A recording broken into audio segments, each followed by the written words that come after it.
Hello viewers, Asit free coaching চ্যানেলে তোমাদের সকলকে স্বাগত জানাই। আজকের এই ভিডিওটিতে তোমরা যারা ক্যালকাটা ইউনিভার্সিটিতে বিএ হিস্ট্রি অনার্সে ফোর্থ সেমিস্টারে পড়ছো, তোমাদের যে এসিসি B2 পেপারটি রয়েছে, এই পেপারটির একটি গুরুত্বপূর্ণ ইম্পর্টেন্ট প্রশ্ন, হরপ্পা সভ্যতার শিল্পকলা। দেখো, যে সাজেশন তোমাদেরকে দেওয়া হয়েছে সেই সাজেশনের বেশিরভাগ প্রশ্নের উত্তর কিন্তু আমার চ্যানেলে আপলোড করা হয়ে গেছে, এবং সেই সাজেশনের একটি কিন্তু প্রশ্ন ছিল হরপ্পা বা সিন্ধু সভ্যতার শিল্পকলা। এই প্রশ্নটিও কিন্তু পরীক্ষায় তোমাদের আসতে পারে 15 নম্বরের জন্য। তো এই প্রশ্নের উত্তরটি আমি এই ভিডিওতে আলোচনা করব। দেখো, হরপ্পা সভ্যতার শিল্পকলা বলতে এখানে যে মাটির তৈরি বাসন কোসনগুলো পাওয়া গেছে তার গায়ে আঁকা বিভিন্ন নকশার কথা বলা যায়। এছাড়া বিভিন্ন মাতৃমূর্তি, মাটির তৈরি বিভিন্ন শিলমোহরের উপরে যে বিভিন্ন মূর্তি খোদাই করা হয়েছিল, এছাড়া পুরোহিত মূর্তি বা শাকম্ভরী দেবীর মূর্তি বা নর্তকী মূর্তি এগুলো পাওয়া গেছে, যোগী শিবের মূর্তি পাওয়া গেছে। এগুলোই কিন্তু এগুলোই হচ্ছে সিন্ধু সভ্যতার শিল্পকলা। তো এগুলো নিয়ে একটু ডিটেলসে আলোচনা করব এই ভিডিওতে। তোমরা দেখো, উত্তরটি তোমরা এইভাবে লিখবে। প্রথমে একটা ইন্ট্রোডাকশন দিতে হবে, মানে ভূমিকা লিখতে হবে। তার জন্য তোমরা এইভাবে লিখবে: মানব প্রকৃতির অন্যতম বৈশিষ্ট্য হলো যে সৃষ্টিশীল। সৃষ্টির মধ্য দিয়ে সে তার মননশীলতার পরিচয় বহন করে। মানব সংস্কৃতির অন্যতম বৈশিষ্ট্য হিসেবে প্রাচীনকাল থেকে যে ললিত কলার বিকাশ লক্ষ্য করা যায়, তার উদ্ভাবনী শক্তি সর্বক্ষেত্রে বুদ্ধিজাত নয়, মননজাত। মানব সভ্যতার ইতিহাসে রাজনৈতিক বা অর্থনৈতিক বৈশিষ্ট্যের পাশাপাশি শিল্প সংস্কৃতির বৈশিষ্ট্য এক গুরুত্বপূর্ণ স্থান দখল করে আছে। মানুষ, বিশেষত প্রাগৈতিহাসিক যুগের মানুষের মনে শিল্প মনস্কতা সৃষ্টির পেছনে কি গভীর রহস্য লুকিয়েছিল তার হদিশ ঐতিহাসিকদের থেকেও সমাজতাত্ত্বিকরা বেশি করে খুঁজে পেতে চেয়েছেন। তারা দেখান যে জীবন যুদ্ধে ক্লান্ত মানুষ বিনোদনের তাগিদ থেকেই গুহা বা পর্বতগাত্রে চিত্র বিচিত্র জীবনধারা অঙ্কনে তৎপর হন। তাদের এই শিল্প মনস্কতা ক্রমশ দৈনন্দিন জীবনের প্রয়োজনীয় সামগ্রীর ক্ষেত্রেও প্রতিফলিত হতে দেখা যায়।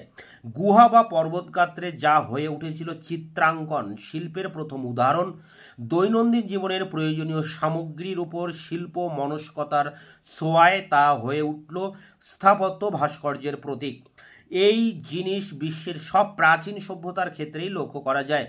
প্রাচীন ভারতের ক্ষেত্রে হরপ্পা থেকে গুপ্ত যুগ এবং পরবর্তীকালে আদি মধ্যযুগ পর্বে তার ক্রমবিকাশ কোনো ব্যতিক্রম ছিল না।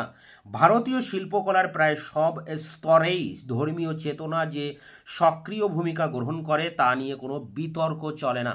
এরপরে দেখো, হরপ্পা সভ্যতার শিল্পকলার উপরে আমরা প্রপারলি আলোচনা করব।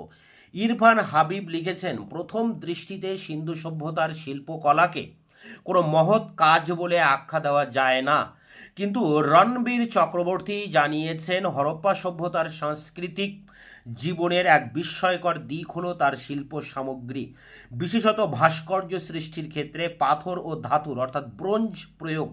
তিনি লিখেছেন, হরপ্পায় নির্মিত পাথর ও ধাতুর ভাস্কর্য শিল্প শিল্পকলার ইতিহাসে পথিকৃতের সম্মান দাবি করতে পারে। পাথর ও ধাতু ছাড়াও পোড়ামাটির ভাস্কর্য সৃষ্টিতেও হরপ্পার শিল্পীরা ছিলেন সিদ্ধহস্ত। একথা অনস্বীকার্য যে হরপ্পার শিল্পীরা কোনো বৃহদায়তন ভাস্কর্য বা মূর্তি নির্মাণের পরিচয় দেননি।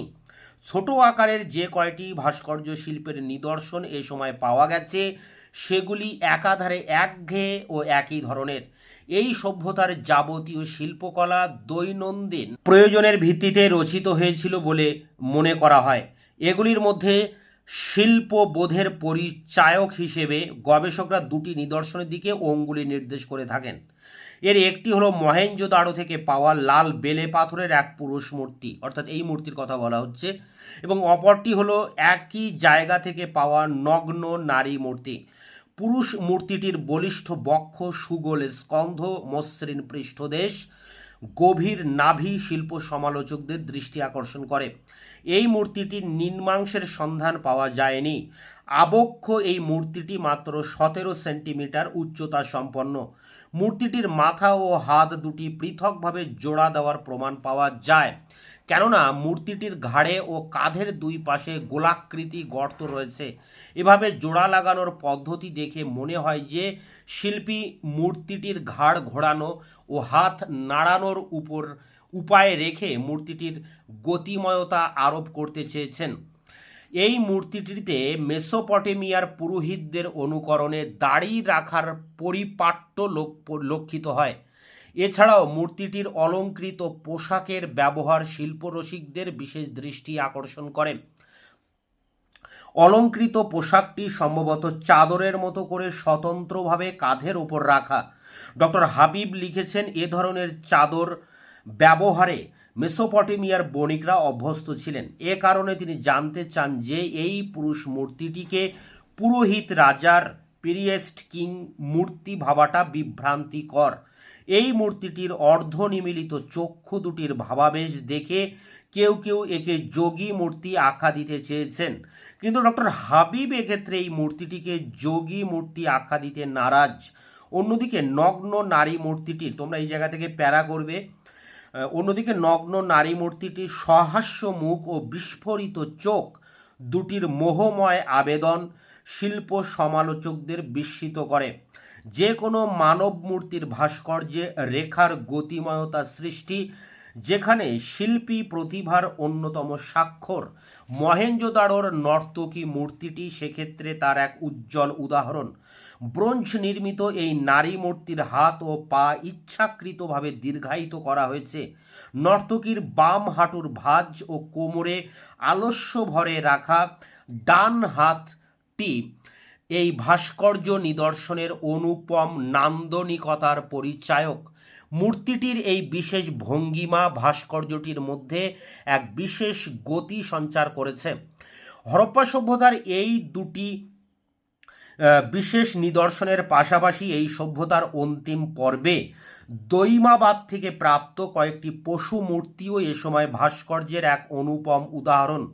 এগুলির মধ্যে হাতি, মহিষ, গন্ডারের ভাস্কর্যগুলিতে পেশি নির্ভর পশু শক্তির প্রকাশ শিল্পরসিকদের আগ্রহ সৃষ্টি করে। ডক্টর রণবীর চক্রবর্তী মনে করেন, পশু মূর্তিগুলির সবকটি পূর্ণাঙ্গ ভাস্কর্য, স্ক্লেপচার ইন দ্য রাউন্ড। এগুলিকে কোনোভাবেই রিলিফ ভাস্কর্য বলা যায় না। পরের প্যারায় দেখো কি বলা হচ্ছে, হরপ্পা সভ্যতার পাথর ও ধাতু নির্মিত ভাস্কর্যের তুলনায় পোড়া মাটির ভাস্কর্যের অর্থাৎ টেরাকোট্টা নমুনা অনেক বেশি দেখা যায়। এগুলির মধ্যে উল্লেখযোগ্য হলো আরাধ্য মাতৃকা মূর্তি, পুরুষ দেবতা ও বিভিন্ন পশু পাখির মূর্তি। মাতৃকা মূর্তির ভাস্কর্য হরপ্পা সভ্যতার আদি পর্ব থেকেই লক্ষ্য করা যায়। এগুলির সংখ্যাধিক্য লক্ষণীয়। কেউ কেউ মনে করেন পোড়ামাটির তৈরি এ সমস্ত নগ্ন বা অর্ধনগ্ন নারী মূর্তি ভাস্কর্য নির্মাণের ক্ষেত্রে ধর্মীয় ধ্যান ধারণার দ্যোতক। প্রত্নতাত্ত্বিকরা এগুলিকে আলোচ্য সময়ের আরাধ্য মাতৃকা মূর্তির প্রতীক হিসেবে চিহ্নিত করে থাকেন। এগুলির সংখ্যাধিক্যের দিকে অঙ্গুলি নির্দেশ করে গবেষকরা দেখাতে চান যে মাতৃকা মূর্তির উপাসনা হরপ্পার ধর্মীয় জীবনের নিত্য নৈমিত্তিক বৈশিষ্ট্য হয়ে দাঁড়ায়। এই মূর্তিগুলির শিল্প সুষমা কতটা ছিল তা নিয়ে শিল্প রসিকরা প্রশ্ন তুলে থাকেন।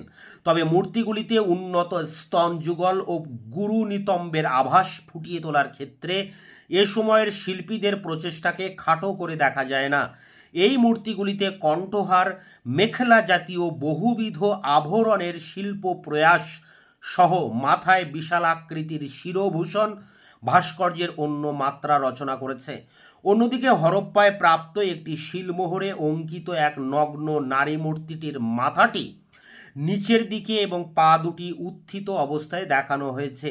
এই নারী মূর্তিটির গর্ভ থেকে একটি চারাগাছ নির্গত হতে দেখা যায়। মনে করা হয় এই ভাস্কর্যের মাধ্যমে একাধারে নারীর প্রজনন ক্ষমতা এবং পৃথিবীর অধিষ্ঠাত্রী দেবীর কল্পনা করা হয়েছে। বলা বাহুল্য, ধর্মীয় ভাবনার মোড়কে এ সমস্ত ভাস্কর্য কর্ম হরপ্পা শিল্পীর স্বাতন্ত্র্য বোধের স্মারক। এ সময়ের আরাধ্য পুরুষ দেবতার ভাস্কর্য হিসেবে মহেঞ্জোদাড়োর শিলমোহরে প্রাপ্ত জোড়াসনে উপবিষ্ট এক পুরুষ মূর্তির নিদর্শন বিশেষভাবে উল্লেখযোগ্য। এই মূর্তিটির বৈশিষ্ট্য হিসেবে এর দণ্ডায়মান পুরুষাঙ্গ সম্ভবত তখনকার লিঙ্গ পূজার স্মারক। পুরুষ মূর্তিটি পদ্মাসনে উপবিষ্ট ত্রিমুখ বিশিষ্ট। মূর্তিটির পশু সমন্বিত ভাস্কর্য দেখে প্রত্নতাত্ত্বিকরা একে শিবের আদি রূপ প্রোটো-শিবা হিসেবে কল্পনা করে থাকেন। রণবীর চক্রবর্তী অবশ্য দেখাতে চান যে বাঘ, হাতি, গন্ডার সংকলিত এই মূর্তিটিকে পশুপতি শিবের আদি রূপ হিসেবে শনাক্ত করা শক্ত। তো এই ছিল হরপ্পা বা সিন্ধু সভ্যতার উপরে 15 নম্বরের 750 ওয়ার্ডের যে শিল্পকলার উপরে যে তার উত্তর। এই উত্তরটিকে তোমরা সংগ্রহ করে পরীক্ষার জন্য প্রস্তুতি নাও। দেখো এই প্রশ্নটিও কিন্তু তোমাদের মূল সাজেশনেই রয়েছে এবং এই সাজেশনের অন্যান্য প্রশ্নের মতো এটিও কিন্তু একটি প্রশ্ন 15 নম্বরের। তাই এই প্রশ্নটিও কিন্তু তোমাদের পরীক্ষায় আসতে পারে। তাই তোমরা অবশ্যই এই উত্তরটি তোমরা অবশ্যই পড়বে, পরীক্ষার জন্য প্রস্তুতি নেবে। এছাড়া তোমাদের এই পেপারটির যে 50 নম্বরের জন্য যে প্রশ্নটি আসবে, মধ্যযুগের একটি শিল্প নিদর্শন, এবং সেক্ষেত্রে আমি তোমাদের তাজমহলের উপর একটি ভিডিও আপলোড করেছি, সেই ভিডিওটি দেখে নিও। এই ভিডিও ডেসক্রিপশন বক্সে তার লিঙ্ক দেওয়া থাকবে। এছাড়া 15 নম্বরের প্রশ্ন হিসেবে 600 থেকে 1200 খ্রিস্টাব্দে দক্ষিণ ভারতের মন্দিরের স্থাপত্য শৈলীর বৈশিষ্ট্য, 2 নম্বর প্রশ্ন দিল্লির সুলতানি স্থাপত্য, এবং 3 নম্বর গান্ধার শিল্পকলা। এই 3টি প্রশ্নই কিন্তু আমি এর আগে আমার চ্যানেলে আপলোড করে দিয়েছি, তারও লিঙ্ক দেওয়া থাকবে ভিডিও ডেসক্রিপশন বক্সে, তোমরা অবশ্যই ভিডিওগুলো দেখে নেবে। তোমাদের সাজেশন অনুযায়ী আর মাত্র 2টি প্রশ্ন বাকি রয়েছে, একটি হচ্ছে বেঙ্গল স্কুল এবং আরেকটি হচ্ছে পাহাড়ি ও রাজস্থানী শিল্পকলা। এই 2টি প্রশ্নের উত্তর আমি খুব দ্রুত তোমাদের সামনে নিয়ে আসবো। তাই তোমরা অবশ্যই চ্যানেলকে সাবস্ক্রাইব করে রাখবে, বন্ধুদের কাছে শেয়ার করবে, নিজেদের মতামত থাকলে কমেন্ট সেকশনে কমেন্ট করে জানাবে। ভিডিওটি ভালো লাগলে অবশ্যই একটা লাইক দেবে।